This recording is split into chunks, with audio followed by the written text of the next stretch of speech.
Welcome back. Ganga को साफ करने के लिए बड़ी बड़ी योजनाएं तैयार की जा रही हैं, लेकिन हम भूल जाते हैं उन छोटी नदियों को जिनकी वजह से गंगा और यमुना जैसी बड़ी नदियां प्रदूषित होती हैं। ऐसी ही एक छोटी नदी है कानपुर से बहने वाली पांडू नदी, जिसकी वजह से गंगा में प्रदूषण बढ़ रहा है। सिटीजन जर्नलिस्ट मोनिका सिंह और ब्रजेंद्र प्रताप सिंह बता रहे हैं कैसे एक पावर प्लांट की वजह से पांडू नदी मैली हो रही है।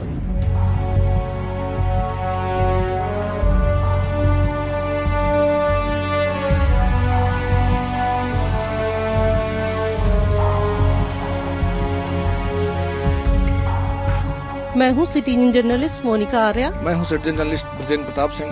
हम आपको बताएंगे कि कानपुर से होकर निकलने वाली पांडू नदी गंगा में मिलने से पहले किस तरह राख का नाला बन जाती है और उसके बाद छोड़ जाती है शहर के लिए किस किस तरह की समस्याएं। कन्नौज जिले के तिरवा तहसील की एक झील से निकली ये पांडू नदी करीब 200 किलोमीटर का सफर तय कर फतेहपुर में गंगा से मिलती है, लेकिन कानपुर में ये नदी अपना रूप बदल गंदा नाला बन जाती है। ऐसा गंदा नाला जिसमें टनों राख होती है।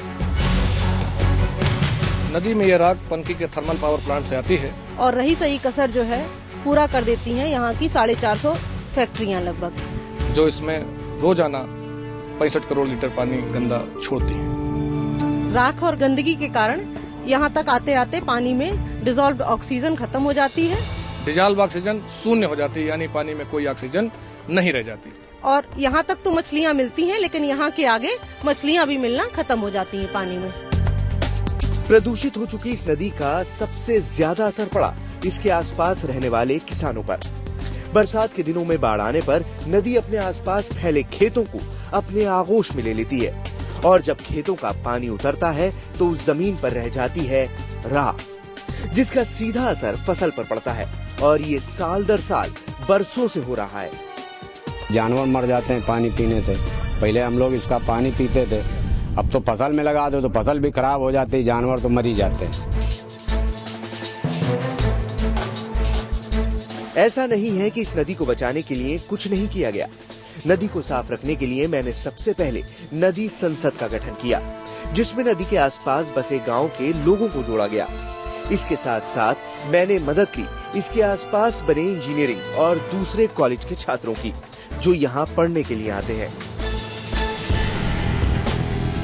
नदी पुराने रूप में लौटे, इसके लिए हमने राख साफ करने के लिए अभियान भी चलाया, साथ ही लोगों को जागरूक करने का काम तो किया ही। पनकी थर्मल प्लांट के अफसरों से मुलाकात कर उनसे भी अनुरोध किया कि वो अपने यहाँ पानी के साथ आने वाली राख को रोकने का इंतजाम करें। शुरुआती दौर में हमारा दबाव पावर प्लांट के अफसरों पर काम नहीं आया और राख पावर प्लांट की ऐसे ही नदी में मिलती रही और नदी के किनारों पर हजारों मीट्रिक टन सिल्ट जमा हो गए। पनकी पावर प्लांट के अफसरों के रुख से हम चुप बैठने वाले नहीं थे, इसीलिए दबाव बनाया म्युनिसिपल कमिश्नर पर, जिनके आदेश के बाद पावर प्लांट से राख की मात्रा में थोड़ी बहुत कमी तो आई, लेकिन अब भी बड़ी मात्रा में राख नदी में मिल रही है। म्युनिसिपल कमिश्नर के आदेश के बाद भी पनकी पावर हाउस की राख नाले में गिरने से क्यों नहीं रोकी गई, ये जानने के लिए हम जा रहे हैं पावर प्लांट के अफसरों से मिलने के लिए।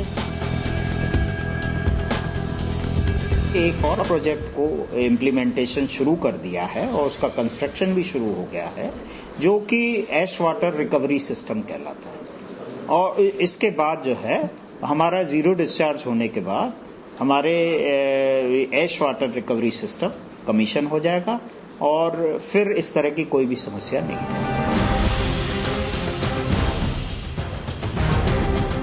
प्लांट के अफसर भले ही कुछ कहें, लेकिन ये चूंकि नदी के प्रदूषण से जुड़ा हुआ मामला है, इसलिए पोल्यूशन कंट्रोल बोर्ड के अफसर भी इसके लिए जिम्मेदार हैं। उन्होंने कभी ये जानने की कोशिश नहीं की कि इसमें प्रदूषण कितना बढ़ा है और इसके लिए कौन जिम्मेदार है। इसलिए हम चलते हैं, हम दोनों जा रहे हैं पोल्यूशन कंट्रोल बोर्ड के अफसरों से मिलने के लिए। पावर प्लांट ने तो शक्ति भवन से 14 करोड़ का प्रस्ताव ले लिया है और राख को कंट्रोल करने के लिए पूरी उन्होंने प्लानिंग कर दिया है, बल्कि काम भी शुरू हो गया है। रही बात जो ये नाले बड़े हैं हमारे, इसके लिए जेएनयू आरण्य गंगा एक्शन प्लान के सेकंड फेज में ये टैपिंग का कार्य चल रहा है। देर से ही सही पोल्यूशन कंट्रोल बोर्ड ने कुछ कार्रवाई की है, लेकिन हम जानना चाहते हैं नगर आयुक्त से, म्युनिसिपल कमिश्नर से कि उनके आदेश की धज्जियां आखिर क्यों उड़ाई जा रही हैं। नोटिस के अलावा उससे हटते हुए ये भी प्रस्ताव किया गया था कि अगर आप जो हम लोगों का प्लांट है A to Z का ये कूड़े का, इसमें भी फ्लाई ऐश का उपयोग किया जा सकता है अगर आप निःशुल्क देने के लिए तैयार हो तो उसमें कुछ वार्ता चली, लेकिन उसमें बहुत सफलता नहीं मिल पाई। अभी जानकारी मिली है कि उसका डिस्पोजल वो लोग कर रहे हैं।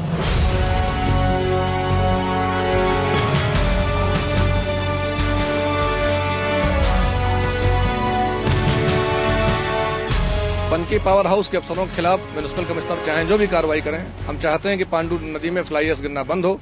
इससे पांडु साफ होगी और पांडु के साथ गंगा भी। सिटीजन जर्नलिस्ट मोनिका आर्या के साथ मैं ब्रजेंद्र प्रताप सिंह, IBN 7।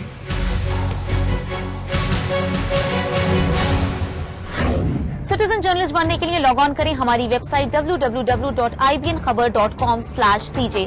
फेसबुक पर भी आप हमारे साथ जुड़ सकते हैं www.facebook.com/IBNCJ पर लॉग ऑन करके। इसके साथ ही आप हमें फोन कर सकते हैं या SMS भी भेज सकते हैं। हमारा नंबर है 9871096692। अगले हफ्ते आप ही के कुछ मुद्दों के साथ दोबारा हाजिर होंगे। तब तक के लिए विदा।